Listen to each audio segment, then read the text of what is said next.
하나님 말씀이 있거든요. 순서지 보시면요. 사도행전 제8장이라고 되어 있고요. 1절부터 6절까지 말씀인데요. 제가 먼저 읽고 그 다음에 여러분들 읽으시고 교대로 읽겠습니다. 제가 1절부터 읽을게요. 사울은 스데반이 죽게 된 것을 당연하게 여겼습니다. 그날에 예루살렘 교회에 큰 핍박이 일어나 사도들을 제외한 모든 사람들이 유대와 사마리아로 뿔뿔이 흩어졌습니다. 경건한 사람들이 스데반의 장례를 치르고 그의 죽음을 몹시 슬퍼하며 울었습니다. 그러나 사울은 교회를 파괴하면서 집집마다 돌아다니며 남자와 여자를 가리지 않고 끌어내 그들을 감옥에 보냈습니다. 한편 뿔뿔이 흩어진 사람들은 가는 곳마다 복음의 말씀을 전했습니다. 빌립은 사마리아에 있는 한 도시에 내려가서 사람들에게 그리스도를 전했습니다. 빌립의 말을 듣고 그가 일으키는 표적들을 본 사람들은 모두 그의 말을 주의 깊게 들었습니다. 아멘. 오늘 말씀 제목은요, 복음의 패러독스를 아시나요? 입니다. 여러분, 패러독스가 뭔지 아시죠? 역설이라고 보통 이제 번역을 합니다. 역설이 뭐죠?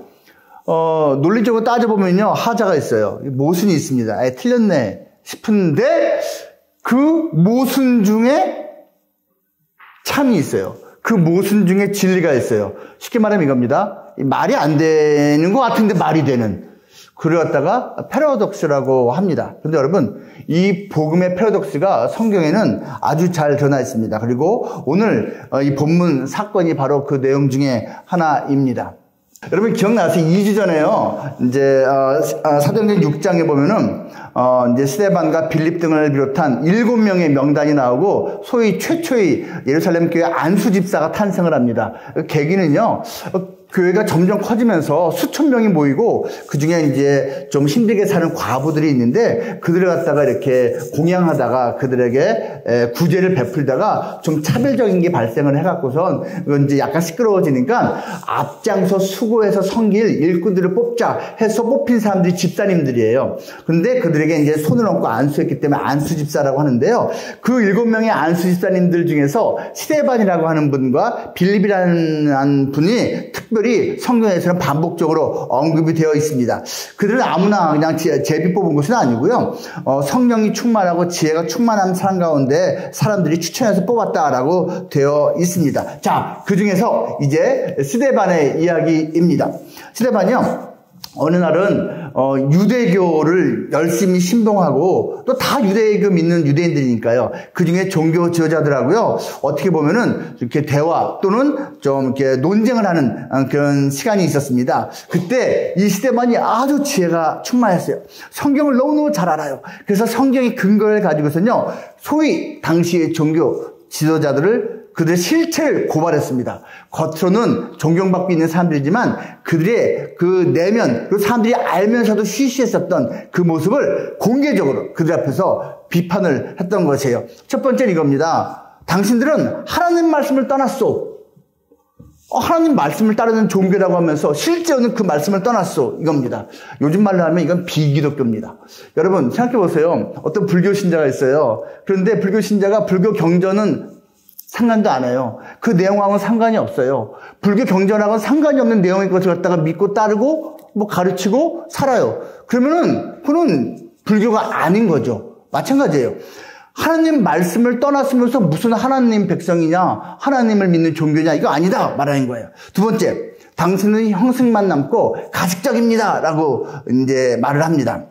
무슨 말이죠? 이건 탈기독교예요. 껍데기만 남은 거, 짝퉁.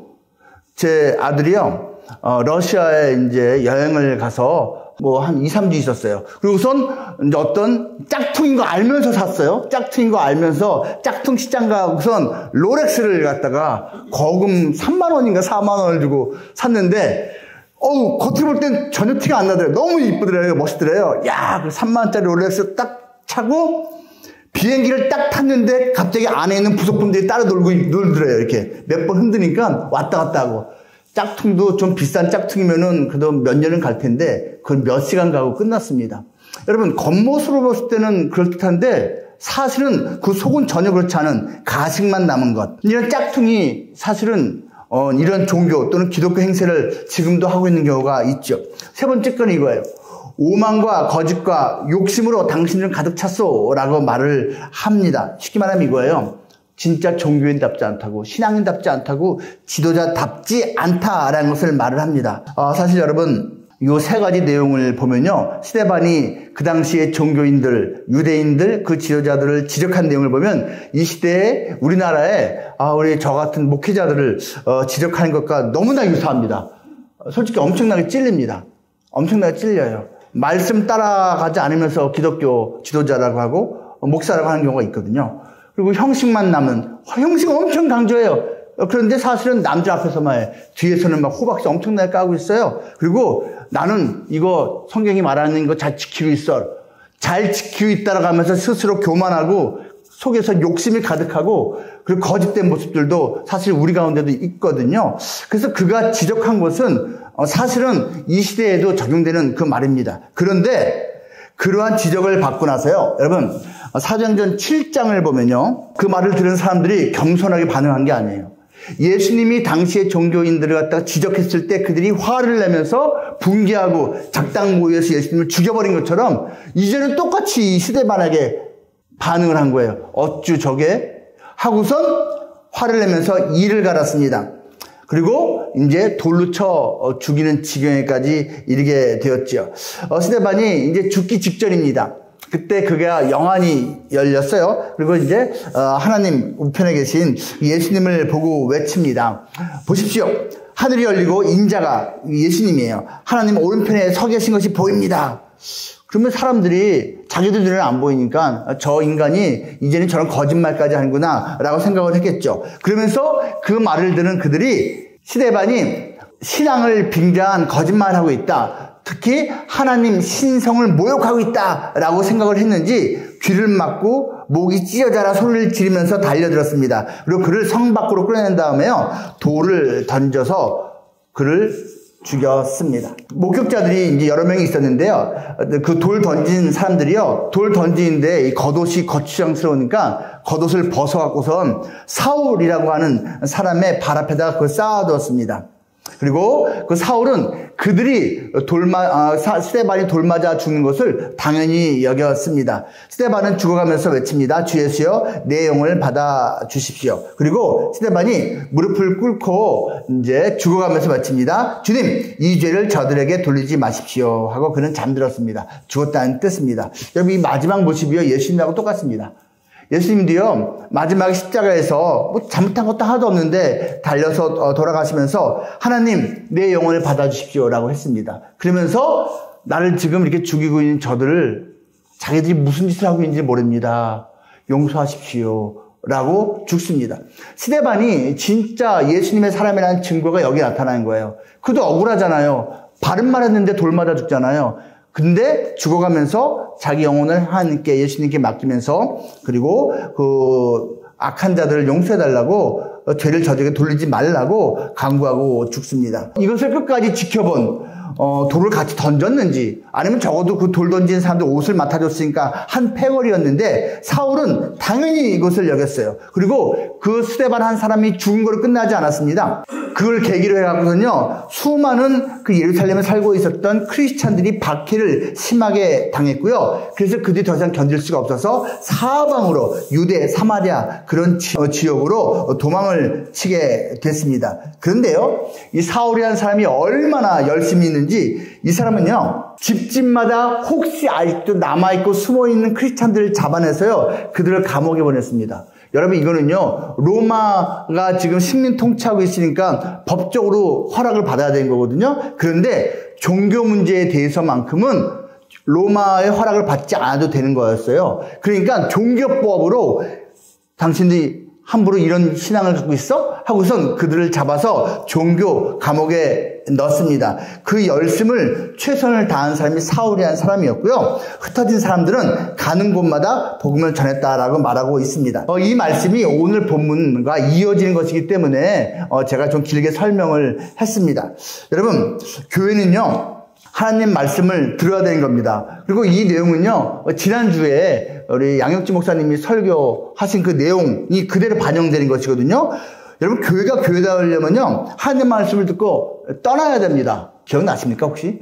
3가지 말씀하셨는데, 반복, 학습을 한 겁니다. 떠나야 돼요. 뭘 떠나는 줄 아십니까? 익숙한 거, 자기가 평소에 확실하게 붙잡고 있던 거, 자기가, 여기가 최고라고 생각했던 거. 근데 하나님이 아니거든, 떠나. 그러면 떠나야 되는 거예요. 하나님 말씀을 들었으면, 떠나라고 들었으면 떠나는 것이, 이것이 하나님을 만난 사람들의 특징이라는 것이죠. 리브를 해야 된다는 뜻이에요. 그리고요, 교회라면, 하나님의 백성이라면 하나님 말씀을 듣고 낮아지는 겁니다. 이건 이제 로우, 낮은 모습이 되어야 한다는 것이죠. 낮아진다는 것은요, 하나님을 높여본다는 뜻이고요. 동시에 하나님의 형상을 가진 사람들을 자기보다 높게 여긴다는 뜻이에요. 겸손해지는 것이죠. 이게 교회다운 모습이에요. 교회가 돼서 위에서 아래로 막 윽박지르고 하나님의 사람이라고 하면서 다른 사람들 갖다가 하대하고, 이거는 교회다운, 하나님의 사람다운 모습이 절대 아니라는 것이죠. 예수님이야말로 가장 낮아지신 분이거든요. 십자가에서 못 박힐 정도로, 그것도 여러분 홀딱 벗고 사실은 수치당하면서 죽는 거예요. 그 정도로 낮아지신 분인데, 그 예수님을 믿는다고 하는 사람들은 더 높은 곳에 올라가고서 사람들을 내려받아 보고 있습니까? 이게 말이 안 되는 거거든요. 그러니까 하나님 말씀을 들으면 낮아지게 되어 있는 거예요. 그리고 한 가지가 더 있는데, 이 3번째 거 기억하십니까? 3번째 것도 L로 시작합니다. 여러분, 하나님 말씀을 들으면요, 남을 자유케 합니다. 자기 스스로도 자유로워지고요, 다른 사람들도 얽매이지 않고 구속시키지 않고 자유케 한다는 거예요. 리버티를 준다는 이야기입니다. 사실 여러분, 자유케 한다는 말은 생명을 준다는 말하고 이게 똑같은 말입니다. 생각해 보세요. 자, 어떤 올무 덫에 잡힌 어떤 이제 동물을, 짐승을 발견했어요. 그때 그 덫에서 이 동물을 갖다가 풀어주면요, 이건 생명을 살려주는 거예요. 자유를 주는 거예요.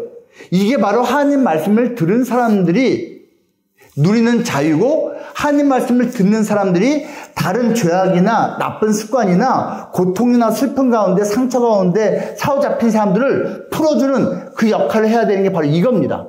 이게 생명을 살려주는 것이고, 이게 자유케 해주는 것이거든요.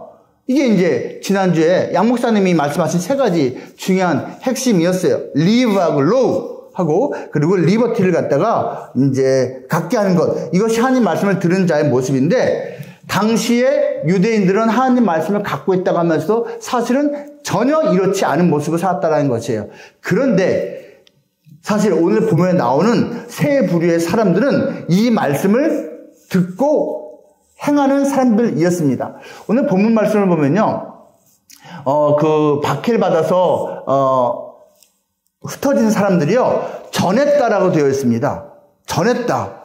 누가 전했느냐? 흩어진 자들이 전했답니다. 여러분, 이분들이 왜 흩어졌습니까? 돈 벌려고 여기저기 다닌 거 아니었어요. 집안 싸움, 부부 싸움 해갖고선 집 나간 거 아니었어요. 그들은요, 자기 집에서, 고향에서 살고 싶었어요. 그런데 자꾸 죽이고 감옥에 가두고 박해를 하니까 어쩔 수 없이 떠나야만 했었어요. 그런데 여러분, 그거 아십니까? 이 상황을 하나님이 허락하신 겁니다. 하나님이 허락하신 거예요. 하나님이 말씀하시는 것을 듣는다는 뜻은요, 실제로 하나님이 우리 귀를 통해서 외이, 중이, 내이, 이 바깥귀, 중간귀, 속의 귀를 통해서 하나님께서 말씀하시는 이걸 듣는 경우도 혹 있지만, 여러분, 더 많은 경우는요, 하나님은 상황을 통해서 말씀하십니다. 하나님께서는요, 환경을 통해서 가르쳐 주십니다. 근데 이거는요, 하나님께서 떠나라고 말씀하신 것이라고 많은 크리스찬들은 생각을 한 거예요. 그래서 지금 떠나야 되는 때구나, 더 이상 여기 있지 말고 흩어지라고 말씀하신 거구나 하고 많은 사람들이 흩어진 겁니다. 즉 하나님의 사람들이 이렇게 흩어지게 된 것은 그들을 통해서 하나님이 하나님의 말씀을 흩어뜨리기 위해서였어요. 하나님의 말씀을 더 전파하기 위해서였습니다. 이 흩어진 자들은요, 상황적으로 보면 고난당한 자입니다. 핍박당하는 자예요. 즐거운 자, 행복한 일이 많은 자들이 아니고 속상해요, 힘들어요, 고통받아요. 근데 그들은 흩어져서도 그 일을 했다라는 것입니다. 여러분, 인간적으로 생각해보면 이거 이렇지 않겠습니까? 내가 예수 신앙이라면 지긋지긋하다. 내가 괜히 뭐 예수 믿는다고 그냥 알짱거렸다가 직장에서 쫓겨나고, 고향도 떠나게 되고, 여차하면 감옥 가게 되고, 이게 뭐야? 아유, 지긋지긋하다. 이러지 않겠습니까? 근데 여러분, 이 사람들은요, 이렇게 불이익당하고 속상한 일을 당하고 고향을 떠나게 됐는데도 사실은 그 흩어진 곳에 가서 예수님을 전했습니다. 여러분, 신기하지 않습니까? 이게 이해가 됩니까? 납득하기 쉽지가 않습니다. 또요, 누가 전했습니까? 빌립이라는 사람 이름이 나옵니다. 그 7명의 안수 집사 중에 한 명입니다. 이 사람은 특별히 사마리아라는 땅에 들어가서 전했는데요. 이 사람은 예수님의 직계 제자가 아니에요. 소위 12제자, 예수님 따라다니는 그런 사람들 아닙니다. 이 사람은요, 종교 지도자라기보다 그냥 평신도였어요. 그런데 종교 지도자라면 이런 데 멀리까지 가서 예수님 전하는 거 이해가 돼요. 목사가 예수님 전하면 이해가 돼요. 근데 평범한 그냥 성도인데 불이익당하고 고향 바깥으로 쫓겨나갔는데 거기서 이렇게 예수님을 제대로 증거했어요. 이 사람이 메시지를 전했는데 수많은 사람들이 귀 기울여 들어요. 그리고 기도하고 했는데 놀라운 병고침의 역사가 막 일어났습니다. 야, 대단한 거죠. 즉, 그 당시까지만 하더라도 여러분, 이러한 종교적인 행위는 종교 지도자들이, 요즘 말로 하면 목사들이나 하는 거다라고 다 생각했는데 아니라는 거예요. 예수님 만난 사람이라면 누구나 이렇게 할 수 있다. 말씀을 전할 수 있다. 누구나 놀라운 일을 행할 수 있다. 라는 것을 지금 샘플로 빌립이라는 사람이 보여주고 있는 거예요. 사실 최초의 순교자도 여러분 그냥 예수님이 12사도들이 나오면 좋은데 평신도인 스데반 집사가 최초의 순교자가 됐잖아요. 일반 성도들이 더 샘플이 된 것이에요. 한 가지가 더 있어요. 이 사람이 어디에 가서 예수님을 전했냐면요. 빌립이요. 사마리아라고 하는 그러한 땅에 가서 전했는데요. 아주 간단하게 말해서 당시 여러분 유대라는 지역과 사마리아라는 지역은 법적으로는 한 나라예요. 그런데 피가 살짝 달랐어요. 혈통이 살짝 달라요. 유대인들은요, 사마리아 사람들을 사마리아인이라고 부르면서 우리는 똑같아요. 우리 입장에서는 유대 지역에 사나 사마리아 지역에 사나 다 이스라엘 사람이다 라고 생각하는데 자기들끼리는 다른 거예요. 유대인들은 사마리아 사람들을 되게 하대했습니다. 멸시했습니다. 그 땅은 지나가지도 않았습니다. 삥 돌아서 갈지언정 가로질러 가면 훨씬 빨리 갈 수 있는 길도 가지 않는 그 땅이 사마리아 땅인데 이 빌립은 유대인인데 남들을 싫어하는 그 땅에 일부러 갔다니까요. 그리고 거기서 예수님을 제대로 증거했습니다. 사마리아 사람들이 예수님을 만났습니다. 이게 무슨 말이에요? 여러분, 종교 지도자와 일반 성도 간의 그 담이랄까? 그 경계가 허물어졌고 또 한 가지 부족 간에 민족 간에 사람들 간에 경계가 허물어진 겁니다. 이 일을 이 놀라운 박해 사건을 통해서 하나님이 일으키셨다라는 것이에요. 한 가지가 더 있습니다. 또 누가 전했냐면요. 바로 사울이라는 사람입니다. 여러분 사울 하도 많이 들어봤죠? 나중에 이름이 바뀝니다. 바울로 바뀝니다. 흔히 듣는 그 바울이라는 이름이 원래 사울이에요. 저 얼굴이 그대로인지 모르지만 성경에 묘사가 살짝 되어 있거든요. 그래서 그 근거를 해서 한번 그려본 것입니다. 이 사람은요 최고의 박해자였습니다. 얼마나 열심히 해서 박해하는지 사람을 죽이는데도 앞장서 감옥에 보내 찾아내고선 엄청나게 박해하는 사람이었어요. 크리스찬을요. 그리고 교회를 파괴했습니다. 사람들이 모이는 데만 지금 찾아가고선요. 아주 그냥 교회를 갖다 박살내는 사람이었어요. 감옥 보내는 자였습니다. 이게 이 사람의 특징이에요. 지금까지의. 근데 여러분 이제 사도행전 몇 장만 지나면요. 이 사람이 예수님 만나요. 이 크리스찬의 원수 같은 이 사람이 예수님 만나서 어떻게 되는지 아세요? 순교자가 됩니다. 이 사람이 예수님을 위해서 목숨을 버립니다. 신기하지 않습니까, 여러분? 예수 이름을 가진 자들을 그렇게 싫어하고 미워하고 죽이는데 앞장선 사람이 자기가 그 이름 때문에 죽습니다. 그리고요, 교회를 파괴하던 사람이 전 세계를 다니면서 교회를 세웁니다. 선교사가 됩니다. 또 한 가지가 있습니다. 자기가 감옥에 보내는 자였는데 지가 감옥에 갇힙니다. 이 바울은요, 감옥 생활 정말 많이 합니다. 툭 하면 감옥 가거든요. 유대인들에 의해서는요. 자기가 했던 것 이상으로 받게 됩니다. 왜 이렇게 됐을까요? 이해가 안 됩니다. 말이 안 됩니다. 영적으로 그의 DNA가 바뀌었기 때문에 그렇습니다. 바뀌었기 때문에 그래요. 그들이 왜 전했을까요? 바울이나 사울이나 그 흩어진 사람들이요. 종교적으로 세뇌당했을까요? 아, 종교가 무서워. 종교는 그래서 아편이야. 들어봤죠? 여러분, 종교는 아편이라는 말 들어봤죠? 끊을 수 없다. 뭐 이런 식으로 해석을 한 것 같습니다. 종교적인 세뇌일까요? 아니면은 멘탈이 붕괴됐을까요? 내가 여기에 올인했는데 내가 이것 때문에 박해받고 목숨까지 위태로운데 나 이거 놓치면은 내 인생 끝나. 거기서 멘탈 붕괴돼갖고선 오기로 죽기 살기로 한 것일까요? 아닙니다, 여러분. 인격적으로 예수님을 만났기 때문에 그렇습니다. 진짜 개인적으로 1대1로 예수님 만나면요 이렇게 됩니다. 다른 사람들은 아직 모르기 때문에 이해를 못해요. 그게 맞아요. 근데 예수님을 인격적으로 만난 사람은요 이렇게 됩니다. 전하게 되어 있고요. 남들이 뭐라고 하고 비웃기도 하고 무관심한데 나는 그냥 예수님 붙잡고 따라갑니다. 이게 개인적으로 만난 사람의 특징이에요. 여러분, 양 목사님이 몇 주 전에 배우 차인표 씨 간증 영상을 틀은 적이 있는데 기억하시나요? 모태신앙이래요. 태어날 때부터 엄마 아빠 따라서 교회 다녔대요. 근데 개인적으로 예수님 만난 적이 없는 거예요. 답답한 거예요. 그래갖고 심지어 지저스라고 하는 예수님 등장하는 연극의 주인공도 하고 했는데도 자기는 예수님을 갖다 깊이 체험하지 못한 거예요. 답답한 거예요. 그러니까 오직하면 이렇게 기도했대요. 예수님, 나에게 그 음성 좀 들려달라고. 여러분, 예수님 음성을 귀로 직접 듣는 거 어렵다니까요.